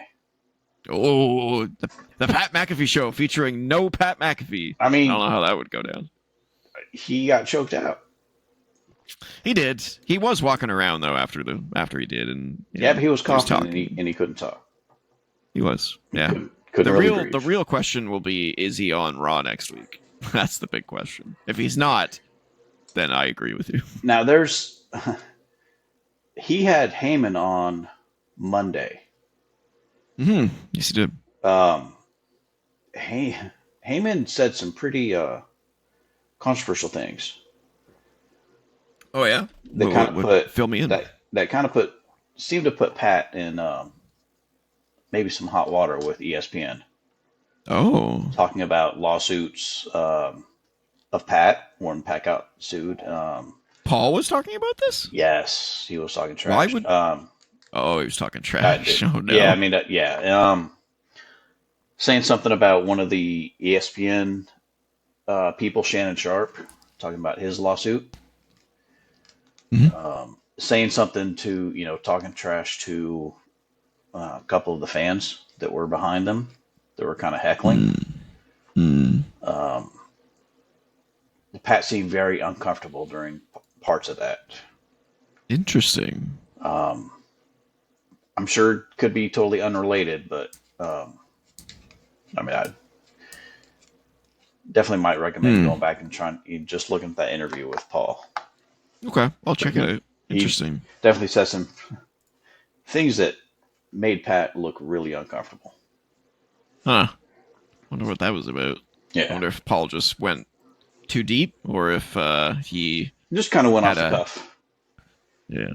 How do you feel? Do you think he just went too deep, went off the cuff, or do you think he had a mission? Oh no, he just went off the cuff. Okay. Paul, all right. Paul just talking trash. Maybe at the wrong time. Yeah. Okay. All right. Well, that is the majority of our show. Let's end it with a quiz. Let's have some fun. With a quiz. I have a quick one here. It's nothing crazy. So this is name all of WWE's women's champions. We've done a lot of men's stuff. So it's time we give the women in the spotlight, as it were. I do not believe. I love doing women stuff. I do believe that this does not include the Divas Championship or anything after it. So I believe that this is the Attitude Era and prior to. So from 1956 to 2010. And there are 59 answers. I don't know if... I'm assuming some of these will be repeats. But we only have 7 minutes to get these. So as soon as I bring it up on the scoreboard, on the view screen, we will start. Here we go. 3, 2, 1. Moolah. All right, so we got Trish Stratus, Moolah. Yeah, so there is repeats. Okay. Mae Young. Well, Mae Young was never champion. Oh, interesting. Lita. Wendy Richter. Jazz. Wendy Richter. No? Or am I spelling her name wrong? W-I-N-W-I-N... No. That's Wendy Richter. W-E-N-D-I. Oh, Wendy Richter. There we go. Who else here? Victoria. Molly Holly. Jacqueline, probably? Yeah. Sable, probably? Yeah. Ivory. Wow, the modern ones are crazy. Ivory, yeah. Ivory. There we go. China. China, good one. This is when we're gonna get into tough. Some of these are. Oh, 2010 is the latest. Okay. Yeah, we have nothing from 2006 onward. Mickey Who James. the heck would? Oh wow! Look at that. Damn. Um, Michelle McCool. Okay, I don't know why Candace went in there when I typed in Michelle McCool. Melina. Kelly. Nope, she was a Divas champion apparently. Layla. Women. Yeah, one. She was the last women's champion. Look at that. Nikki Bella. No. Yes. There we go. No, that's too late. That's Divas for sure. Um, Natalia? Nope. Women's champions. not Medusa. Sporkle gives you the you must disable your ad blocker thing on it. So it What was doesn't her work. name? Not Medusa. What was her name in? Lunger Blaze. Alundra Blaze. Yeah. There you go. Good call. 3. These new ones are these Attitude Era. Attitude Era one. We're missing somebody from the Attitude Era. Who the hell are we missing? Tori. Tori. Was she ever champion? No. Yeah, and Tori Wilson wouldn't have been, right? No. Stacy Keibler wouldn't have been champion. Oh, Stephanie McMahon was a champion at one point. That's not what we got from the Attitude Era. Who are we missing from the Attitude Era? Women's champions from the Attitude Era. The Cat? No, she. Oh yeah, the Cat won. The Cat won at one. Wow, that's shocking. Women's wrestlers from that era. I can't even think of anyone else. Nydia? Was she ever? That would be post. Yeah, that's post 2010, I think. No, that would have been. Oh, Jazz Christy Hemme? Area. No.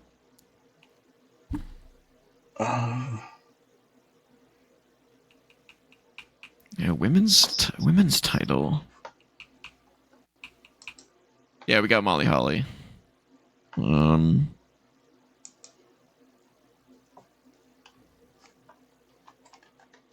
We got Victoria, right? Yeah.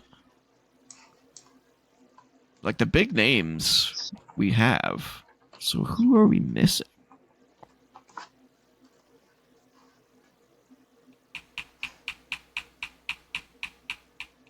Dawn Marie? No, I don't think she ever won it. Stacy Keibler, maybe. I don't think she ever won it.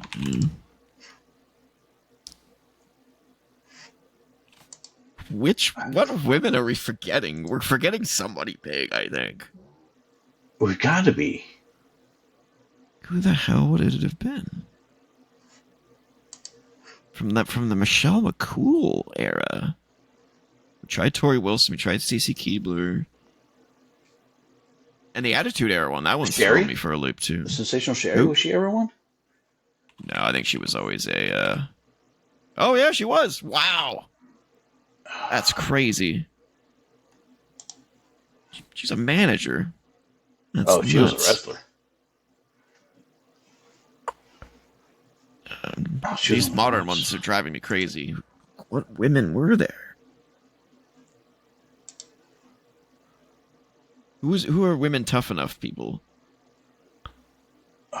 Nydia.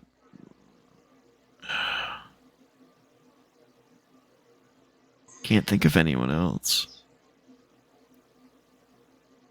I mean, there's like 4 people from like the Ruthless Aggression era and the Attitude Era that we're missing. It's crazy. Who are these women? Beth Phoenix? Lita? Beth Phoenix. Oh, yeah, it's gotta be Beth Phoenix. There we go. Okay, so there's one or two people from the Attitude Era we're missing. Can't believe we couldn't get Beth Phoenix. That's crazy. Can't believe Italia's wasn't a champion by that time. It's crazy too.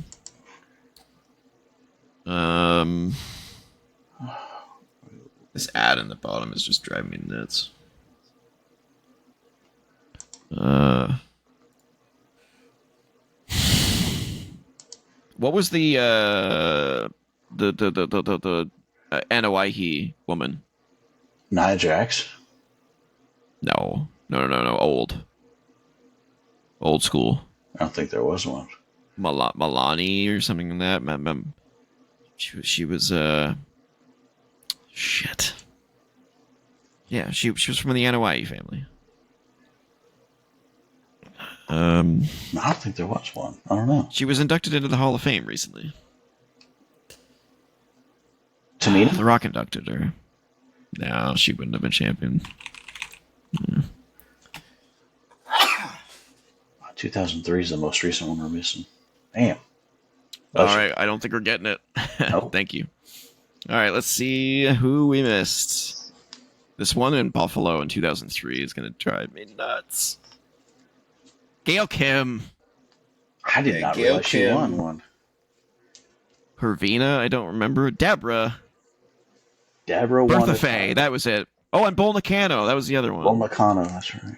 Yeah. Lalani Kai, that was the name I was trying to remember. Lalani Kai. I would not have remembered Velvet McIntyre, though. I don't know that. Or Rockin' Robin. I should have known Deborah and Gail Kim, though. At the very least. Good, though. Yeah. Let's see. How do we stack up? 86%. Average score was 83. I know, 63. Oh, sorry, 63, yes. The least known one was Velvet McIntyre. Yeah, I have no clue who she is. No clue. Oh, wow. We did real good. Yep. The ones we missed are ones that everybody missed, pretty much. I'm surprised Gail Kim won one. I didn't know I she don't did. really remember that. It was probably like on her debut or something, and then she just never won it again. Yeah. That happened pretty often in that era. Well, all right, ladies and gentlemen. This has been Wrestling Renaissance Run In. If you want to check me out on BlueSky, I'm at TJ-Leo. And I'm at Cole2K on X and the Blue Sky. If you want to email us, you can do so at co.op.podcasts@gmail.com. If you want to join the Co-op Club Discord community server, the link is in the description. There's a short 30-second application process. It's to avoid bots from joining our server. Fill that out, and we'll get you on board. Cult2K and I are in there. Sim31's in there. Several other fans. Aggro himself, the creator of our musical intro, is in there as well. So come join. Have fun chatting about video games and wrestling. And I think that'll do it for us. It will. We'll be back next week. I don't know. What do we have planned next week? I don't even know. What's the date today? More fun and shenanigans, I think. Yeah. We don't have the Backlash predictions until the week after, so we'll have something. We'll have a run-in of some kind next week. I'll have to do some investigatory work to figure out what that is. But until then, this has been Wrestling Renaissance. Good night. We out.